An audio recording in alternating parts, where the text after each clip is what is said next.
So this is going to be a super quick video, but both my Supergirl review and this review are crazy late, so I thought I should try and get this out of the way. On Supergirl's hand, it's just because I was pretty busy and I didn't really get a chance to review it until during the week. In terms of Legends of Tomorrow, however, honestly, it's because I don't really know what to say about this season. I've been thinking how to talk about it, and the truth about it is it was just such a bland and boring season. I'm not going to sugarcoat it and, like, say, oh, I like this, I like that. In the end, my rating is this. No, I'm just going to say straight out, this was a bland and boring season that didn't really leave an impression on me at all. I honestly can't remember a lot of what happened during the season because it was just so uninteresting, and there was nothing worth remembering.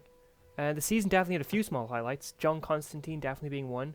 After appearing only a couple times in the Arrowverse so far, this season was his first time as a main character on any of these shows outside of his own one-season show. And when he really got something to do, watching Matt Ryan playing the character was an absolute delight. The problem is that there wasn't much of Constantine at all. There was barely any of it. There were so many different characters popping in and out throughout the season that no single character got any real time to themselves. Most of Constantine's scenes were him standing or walking along with 5 or 4 other legends, and that can be said for every character this season.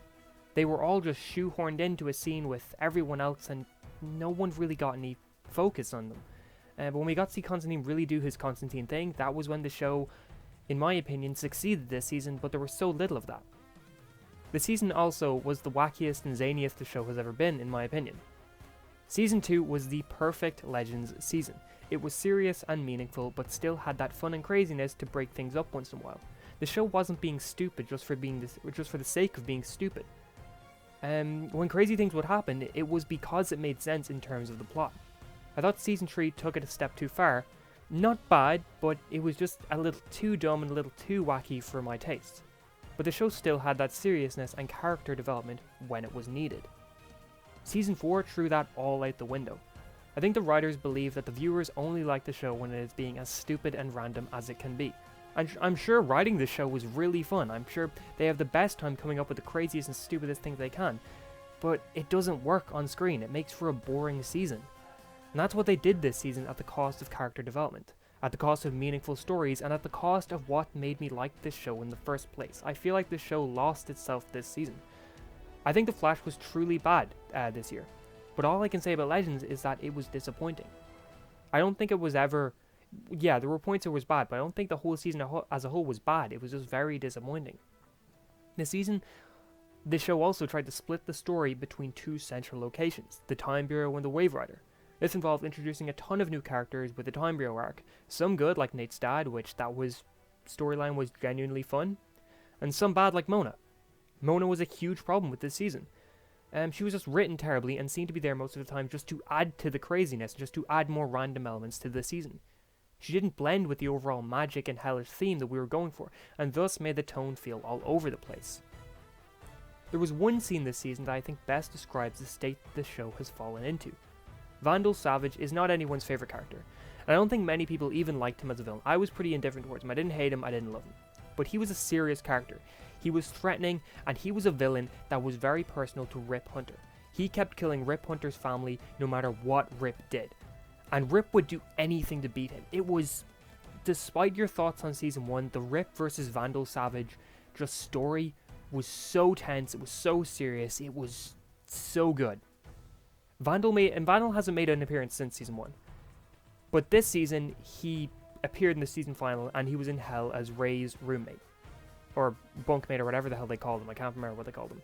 And instead of seeing the serious villains that our heroes once feared, one that took away Rip Hunter's family and Rip could never get back, instead, he's this really chill guy who likes playing Jenga, he likes the Legends now, and he's just pretty cool about everything.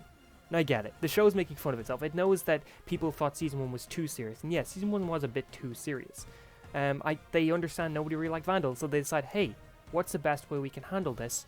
Turn him into a joke. Make everyone laugh at him. The show's making fun of itself. It's not taking things too seriously. And that can be fine. But the problem with this season is that it took that too far. It takes characters that once had layers of them and depth, and they once had depth, and they turns them into jokes. It takes every character, and gives them the same fucking character traits. Everyone acts out of character all the time. I remember during seasons 1 and 2 of this show, that if a character on any of the quarterly shows, Arrow, Flash, or Supergirl, wasn't getting their due, like Wally West, for example, Martian Manhunter, characters who everyone loved, but they weren't getting enough to do on their own shows, well, people would say, put them in Legends. They would be great on Legends of Tomorrow. But now, I want any characters from the quarterly to be kept away from this show as far as possible, because this show, when it's writing, is like a plague that destroys any character development. Before, it was that you would send characters to Legends of Tomorrow for them to grow, so we could get more story with those characters. Now you send characters to Legends of Tomorrow for those characters to die, for their character development to just be thrown out the window. And did I forget to mention how they only use their costumes, I think, once each this entire season? I can't even remember Ray Palmer using his suit once. Sarah actually showed up in Arrow for an episode this season in her White Canary costume, and it was awesome. I forgot how badass her character used to be, because Legends just doesn't make any characters badass anymore. It doesn't make anyone stand out anymore. It just makes everyone out to be a joke. Anyway, that's just a very quick review of what I thought about Legends of Tomorrow Season 4. I get it. I'm even saying to myself now, was I a little too harsh? But it was a 5.5 out of 10 for me, and I get it. I was a bit too harsh on that, but sure anyway. That's just truly how I feel about this show. But thank you very much for watching, and I hope you enjoyed this video. Let me know what you thought about the season. And I hope you have an awesome day. Oh, and please consider liking and subscribing. See ya!